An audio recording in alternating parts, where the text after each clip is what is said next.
একজন মহিলা রোজা থাকা অবস্থায় রান্নাবান্না করছে, সে কি খাবারের স্বাদ নিতে পারবে?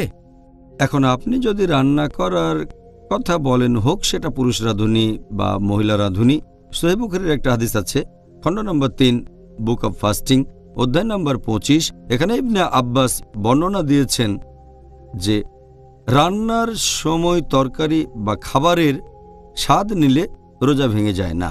এটা একটা মুআল্লিক হাদিস, তবে এর সাথে সম্পর্ক আছে আরও হাদিসের, যেমন সহিহ ইবনে সাইবা এবং বাইহাক্কি।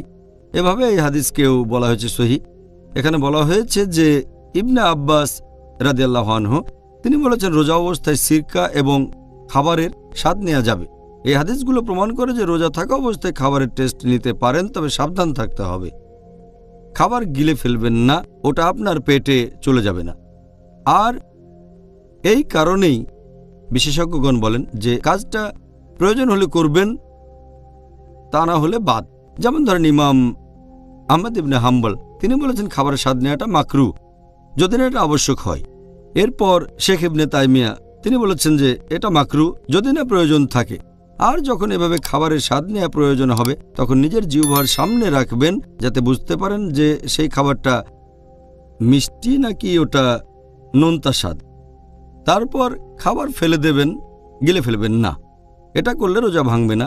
অথবা যদি কোনো মা খাবার খাওয়াতে চায় বাচ্চাকে, অনেক সময় খাবারটা চিবিয়ে দিতে হয়, এখানে মা সেই খাবারটা চিবিয়ে সে বাচ্চাকে দিতে পারেন। তবে মাকে সাবধান থাকতে হবে যেন খাবারটা না খেয়ে ফেলেন, গিলে না ফেলেন। এই ধরনের পরিস্থিতিতে খাবারের স্বাদ নেওয়ার অনুমতি আছে, তবে প্রয়োজন ছাড়া নয়। যেমন অনেক ক্ষুধা লেগেছে সেজন্য স্বাদ নিলেন, এটা মাকরু, যদিও সেই রোজা ভাঙবে না। মাকরু মানে না করলেই ভালো, এতে রোজা ভাঙবে না। তবে যদি প্রয়োজন থাকে স্বাদ নেবেন, আর সাবধান থাকবেন যেন গলা দিয়ে নেমে না যায়, গিলে না ফেলেন। স্বাদ নেওয়ার পর মুখ থেকে ফেলে দেবেন। আচ্ছা, আমার ভালো লাগছে যে আপনি আমাকে কিছুটা শুধরে দিলেন যে শুধু মহিলারা নয়, আর আমরা জানি যে পুরুষরাও রান্না করে, তাদেরকেও এই ব্যাপারে উৎসাহিত করা উচিত।